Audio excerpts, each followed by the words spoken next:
At my cousin's graduation party, her mom said, "Your daughter dropped out. Maybe she'll make it as a waitress." People laughed as my daughter looked at her lap. Then a black car pulled up outside. A man in a suit walked in and said, "We're here for Dr. Jordan. Harvard's newest hire, is she ready?" At my cousin's graduation party, right in the middle of the celebration, my sister stood up, raised her glass, and said, "To Kayla, the pride of our family." Unlike some girls who drop out and chase dreams that don't pay bills, Kayla actually finished what she started. The crowd laughed, not loud, but loud enough. It wasn't just a joke. It was aimed at someone. My daughter, Zuri, was sitting beside me in a soft blue dress she had ironed 3 times before we left the house. Her hands were folded neatly in her lap, her eyes downcast. She didn't say a word. I watched her blink twice, hard, like she was willing the tears not to come. I looked across the yard. Balloons everywhere, gold banners that read, "You did it, Kayla." Fancy catered food, little champagne bottles with personalized tags. Doreen, the perfect older sister, the show-off, the nurse practitioner with the designer purse, was glowing like she was the one graduating. And then there was me, the divorced high school English teacher who parked a few blocks away because my car squealed too loudly when I hit the brakes. The mother of the girl who dropped out of MIT, but I wasn't ashamed of Zuri. I never have been. They didn't know what she'd been through. They didn't see her stay up for 36 hours straight working on machine learning models that half her professors couldn't understand. They didn't hear the panic in her voice when she told me she needed to leave MIT, not because she couldn't keep up, but because something didn't feel right, because she wanted to build something real, not just chase degrees. But none of that mattered today. What mattered was the way they laughed, the way they acted like her story was already over. Then, as if the universe was tired of their smug little celebration, a black car pulled up outside the house. It wasn't flashy, just clean and sharp, tinted windows, quiet engine. No one noticed at first until the back door opened and a man in a dark gray suit stepped out. He didn't glance around or hesitate. He walked straight through the open gate, past the pergola, through the balloon arch, and right up to our table. Conversations fell quiet like someone had flipped a switch. He looked at Zuri. "Dr. Zuri Thompson?" Zuri lifted her head. Her expression didn't change. She stood slowly and nodded. "Yes," she said. The man gave a small respectful nod and spoke again. "We're here on behalf of the Harvard AI Research Initiative. Congratulations. You're officially the youngest hire in the program's history. If you're ready, we'll escort you to the press conference." I don't remember breathing. I watched my sister's lips part, her glass tilting slightly in her hand. Someone let out a sharp gasp, and Kayla froze mid-bite, fork still raised. Zuri tucked her curls behind one ear and looked at me. She didn't smile, but I saw it in her eyes. That unspoken message, "I told you I'd make it." And she turned, gave the man a nod, and walked beside him toward the car. No explanations, no revenge speech, just quiet power. They laughed at her. They pitied her. They assumed they knew the end of her story, but they were wrong. They didn't even know what chapter she was on. The invitation came in a gold envelope with rose gold lettering. "You are cordially invited to celebrate Kayla Briggs' graduation from the University of Georgia." There was no warmth in it, just formality, as if it had been printed for show more than sincerity. I stared at it for a full day before our sping. I knew what this party would be: a display, a parade of accomplishments, a perfectly curated moment for Doreen to show the world how flawlessly she'd done everything. Husband, career, daughter, house with a wraparound porch. Doreen had always been like that. Even when we were little, she was the one who made honor roll while I was cleaning up after Mom's shifts. She wore polished shoes and rolled her eyes when I forgot to brush Zuri's hair on the way to Sunday school. Still, I said yes. Zuri deserved to go, not because she owed anyone an explanation, but because hiding would only confirm their suspicions that something had gone wrong, that she had failed. When the day came, we got ready in silence. Zuri put on the dress I had bought her months ago during one of our rare mall trips. She ran a brush through her tight curls, parted them just off-center, and skipped the makeup. She looked young and soft and stronger than she gave herself credit for. I wore a navy blouse I hadn't touched since I interviewed for department head. I didn't get the job, but I kept the blouse. It reminded me that I was still trying.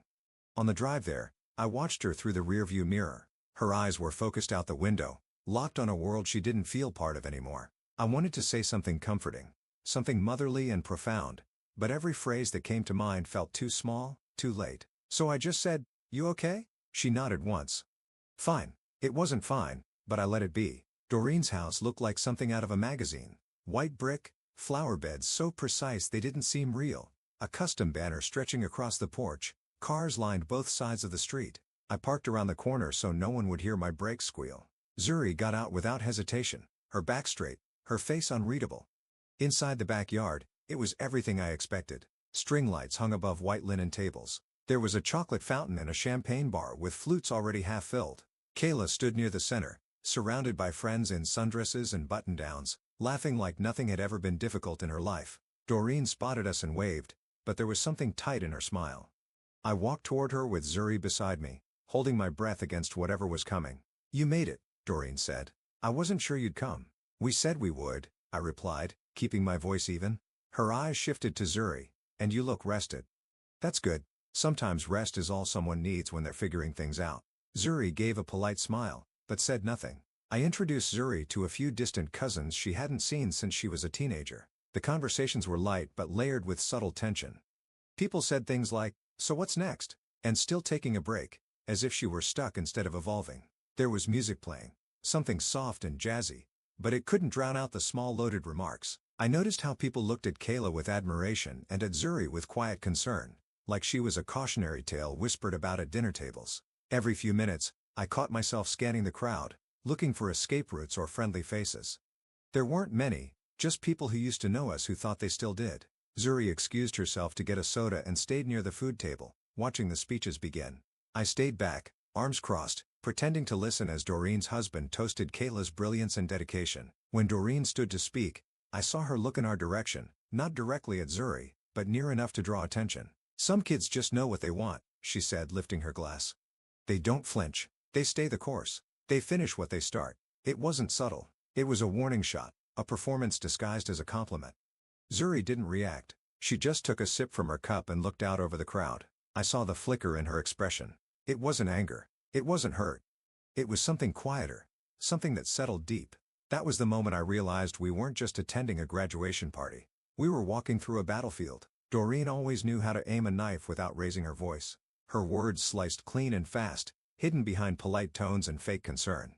She never needed to yell to humiliate someone, especially not me, and definitely not Zuri. The party carried on after the toasts. People milled about, refilling plates with shrimp skewers and slices of lemon cake. The DJ played soft R&B from a corner under a white canopy. I stayed close to Zuri, not hovering, but near enough that she wouldn't feel completely alone. She sat quietly at a table near the edge of the yard, shaded by a big magnolia tree. Her hands rested in her lap, her eyes scanning the grass, detached from the celebration swirling around her. Every now and then, someone would stop by and ask a question they didn't really want the answer to. "So, Zuri, what are you doing now?" "Oh, taking a little break." "That's good. You've got time. Kayla already has her internship lined up, but everyone's on their own journey, right?" She answered with simple nods or half smiles. She didn't lie. She didn't explain. She just took it piece by piece, the way only someone who's already been broken once learns to endure. Then it happened. Doreen came to the center of the yard holding a glass of champagne and cleared her throat. Everyone quieted quickly. She loved to stage, and now she had one. "I just want to thank everyone for coming to celebrate Kayla," she said, smiling broadly. "You all know how hard she's worked. Full honors, scholarships, internships, and now an offer from one of the top financial firms in New York. We are just so proud."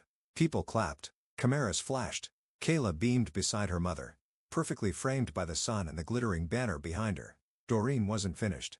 "I also want to say, not every journey looks like this. Some people take detours. Some, well, they wander a little longer. They try different things. Some even drop out, maybe to find themselves, and maybe, just maybe, they'll make it as a waitress." She didn't look at Zuri, but every head in the crowd slowly turned in our direction. A ripple of laughter followed. Not everyone laughed, but enough did, just loud enough to sting. I looked at Zuri. Her posture didn't change. Her hands were still folded, her back still straight, but I saw her chin tighten. Her eyes dropped to her lap. She blinked twice. That was it. She didn't cry. She didn't walk out. She sat there and absorbed every ounce of that moment. Something inside me broke. I stood halfway caught between comfort and confrontation, unsure which would protect her more. My instincts screamed to yell, to shame Doreen the way she had just shamed my daughter, but Zuri reached under the table and gently touched my arm just once, and that stopped me. It was her way of saying don't. Not because she wasn't hurt, but because she didn't want to give them anything else to talk about. So I sat down. Around us, the chatter started up again. The insult had already been buried beneath compliments and party photos. People moved on, but I didn't. I couldn't. I watched Zuri carefully. Her face stayed calm, but I knew better. I knew the toll it took to be judged by people who didn't know the whole story, who only saw the surface and thought they understood everything underneath. What none of them knew was that Zuri hadn't dropped out because she failed. She left MIT after receiving offers from multiple research labs, not because she couldn't handle the workload, but because she wanted more than a name-brand education. She was working with real data, consulting with tech companies on ethical AI development, and writing papers that professors had begun citing. But she hadn't told anyone that yet, not because she was hiding, but because she didn't need their approval to validate her worth. Still, no mother wants to see her child ridiculed, especially not by family. Doreen walked past us a few minutes later and leaned down just enough to whisper, "No hard feelings, sis. We're just having fun." I stared at her. I didn't blink. I didn't nod. I didn't give her the satisfaction of a reaction because I knew something she didn't. The truth was coming, and it was about to arrive right at her perfect little party. Zuri didn't flinch. That was what struck me most. After Doreen's insult, after the laughter, after the sideways glances and whispered remarks, she didn't storm off. She didn't defend herself. She didn't even look angry. She just sat there, her hands still resting in her lap, her eyes quiet and fixed on something far away, but I could feel it. Something shifted in her.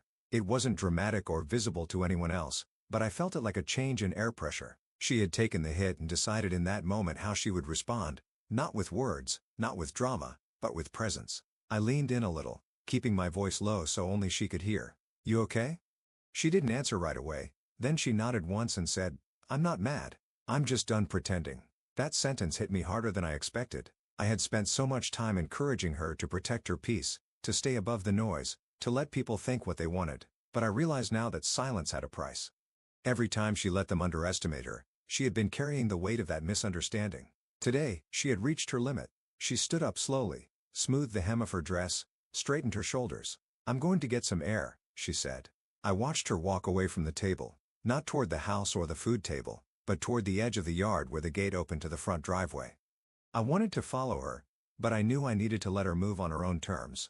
This wasn't about me defending her anymore. It was about her stepping forward, fully, as herself. A few minutes passed, long enough for the party to return to its rhythm. People danced. Kayla posed for more pictures. Doreen held court with a group of women near the fire pit, telling stories about hospital drama and how much Kayla's internship would pay. Then I heard it. A car engine, low and steady, pulled up in front of the house. It wasn't blasting music or honking. It simply arrived and stopped. I saw a few people turn their heads toward the gate, curious. A sleek black sedan with tinted windows sat parked by the curb, the kind of vehicle that didn't need to announce itself. The rear door opened, and a man stepped out. He wore a sharp charcoal gray suit. He moved with purpose, but no rush. Every step was deliberate, grounded, confident. He wasn't someone coming to visit. He was someone sent to retrieve. Conversations trailed off again. People paused mid-sentence, their eyes following him as he entered the backyard like he had been invited. I stood. My pulse quickened, not in fear, but in recognition. I didn't know who he was, but I knew exactly why he was here. He walked directly to where Zuri had returned, standing just inside the gate. He didn't stop to ask questions or scan the crowd. He knew her, and she knew him. He addressed her with complete clarity. "Dr. Zuri Thompson?" Title landed like thunder in that yard. Not a nickname, not a courtesy, a title she had earned. "Yes," she replied. "We're here on behalf of Harvard University's AI Research Initiative. You're scheduled to speak at the announcement briefing in 2 hours. If you're ready, we'll escort you now." A hush fell over the backyard. You could hear the fountain bubbling by the gazebo. You could hear the soft wind brushing the balloons tied to the chairs. No one moved. Zuri looked over at me. Her face was calm, unreadable. But her eyes locked onto mine and held. That glance said everything. It said, "I told you I was building something." It said, "I'm not hiding anymore." She turned to the man, nodded once, and said, "I'm ready." She didn't apologize. She didn't explain. She didn't look back at the people who had laughed. She just walked forward with the kind of quiet strength you can't fake. And I stayed behind, heart pounding, chest full, watching my daughter walk into the world, not as someone needing permission to belong, but as someone finally claiming her place in it. Zuri didn't rush. She walked with steady steps, each one deliberate. The man beside her opened the car door, and for a moment, she paused to glance back. Not at me, not at Doreen, not at anyone in particular, but at the space she was leaving behind. Then she stepped inside. The car pulled away without drama, just the low of the engine and the crunch of tires on gravel, and that was it. She was gone. But what she left behind hit harder than any speech, louder than any confrontation. Silence. Total stunned silence. No music, no chatter, no fake laughing crowd. I stood still, my hands gripping the edge of the table in front of me. People stared at the driveway like they expected the car to circle back. Doreen's mouth was half open, her glass frozen mid-air. Kayla stood next to her, confused and unsure whether she was still the center of attention. No one asked any questions right away, but I saw the looks. They weren't curious. They were ashamed? Embarrassed? People who had chuckled at Doreen's comment earlier now kept their heads down. One woman, a cousin I hadn't spoken to in years, walked past and mumbled, "That was impressive," before disappearing behind the drink table. Doreen recovered first, of course. She laughed a little, forced and high-pitched, and said, "Well, I guess she didn't tell us she was going to give TED Talks now or whatever that was." She looked at me, trying to regain control of the story. "You knew about that, didn't you? Why wouldn't you say something?" I looked her right in the eyes because she didn't need to prove anything to you. I didn't raise my voice. I didn't need to. "I'm her mother," I added, "not her press agent." Doreen's face tightened. That perfect mask of superiority slipped just for a moment. She opened her mouth like she might defend herself, but no words came. She turned away and pretended to fix the straps on a cooler, but the moment was already out of her hands. I sat back down and took a sip of water. Across the yard, people were starting to talk again, but the tone had changed. There was no more smugness, no backhanded compliments or cheap shots. What lingered now was the memory of that title, Dr. Zuri Thompson, spoken by a man in a suit who didn't smile or soften the words. He had delivered them like a fact because that's exactly what they were. A few minutes later, my phone buzzed. A message from Zuri. "Heading to the campus center now. Just wanted to say thank you for being there today. I didn't realize how much I needed you until I saw your face when he said my name." I stared at that message for a while. Not because I was surprised, but because I was proud beyond what words could hold. I didn't raise her to chase validation. I didn't raise her to fit into small expectations. I raised her to think deeply, to move with intention, to be brave in rooms that weren't built to hold her voice. And today, she had stood in the very space where people once doubted her and reminded them who she really was. I watched Kayla gather with her friends again. She smiled for a few photos, but there was a stiffness in her posture now, like she couldn't quite relax. The celebration continued, but something about it had changed. It was no longer the only story in the room. The contrast was impossible to ignore. Zuri didn't wear a cap and gown that day. She didn't get handed a diploma in front of her family. She didn't receive a round of applause from a crowd trained to cheer on the expected, but she got something better: recognition, real, earned, undeniable recognition from people who mattered, and in front of people who didn't think she deserved it. That's what made the moment powerful. Not the surprise, not the car, not the title. The power came from the truth that had been quietly waiting to arrive, and when it did, it didn't need to shout. It simply stood tall, said her name, and changed everything. After the car pulled away, the party didn't end right away, but it felt like it had. People tried to ease back into small talk. They hovered near the food tables, laughed a little too loudly, clapped along with the music, but the air had shifted. The performance was over. Whatever act people had been putting on, whether pride, pity, or indifference, it was no longer enough to cover what they had just witnessed. Zuri was gone, but the truth of who she was had stayed behind. I sat quietly, my plate untouched, watching the conversations unfold. No one came to speak to me directly at first. They didn't know what to say. Most of them had spent the last hour treating my daughter like a failure. Now, they didn't know how to rewrite the script fast enough to keep up with reality. Eventually, a few came over. A cousin I hadn't spoken to in years placed a hand on my shoulder and said, "Your girl's something special." Another man, one of Doreen's in-laws, nodded and said, "You should be proud." I just thanked them calmly without pretending any of it mattered more than the truth we already knew. Doreen avoided me for the rest of the party. She stayed near Kayla, who was trying to smile through the weight of no longer being the brightest light in the room. It wasn't her fault. Kayla had done the work. She had earned her moment. But what Doreen never understood was that success doesn't shine brighter by casting shadows on someone else. Zuri didn't need to compete. She didn't need to impress anyone. She had already built something more valuable than applause. She had built resilience. When we got home that night, I found her bedroom door cracked open and her desk light still on. She wasn't there, but her laptop was open, and her notebook sat beside it. A page of sketches and equations was half filled, a pen resting across the paper like she had just stepped away for a minute. That's how I knew this wasn't the end of a story. It was the middle of something still growing. She called me that night from the university center. Her voice was light, steady, even a little amused. They asked if I wanted to go over the press release. I said no. "I want the work to speak first." I smiled. "I'm proud of you." There was a short pause before she replied, I know. It wasn't arrogant. It was confident. She said it like someone who had earned it, like someone who finally believed it. In the days that followed, the news began to spread. A few people from the party reached out, pretending they had always known she was gifted. One even asked if Zuri would talk to their niece about coding programs. I forwarded the message without comment. Zuri replied politely. She had nothing to prove and nothing to settle. That's the difference between a point made and a point proven. I thought about Doreen. I don't know if she ever admitted to herself what she did that day. Maybe she told herself it was a joke. Maybe she convinced herself it wasn't personal. But I don't need an apology. Because the moment that car pulled up and that man said her name, Zuri got everything Doreen could never take away from her again. Not acceptance, not validation, respect, real earned respect. And I learned something too.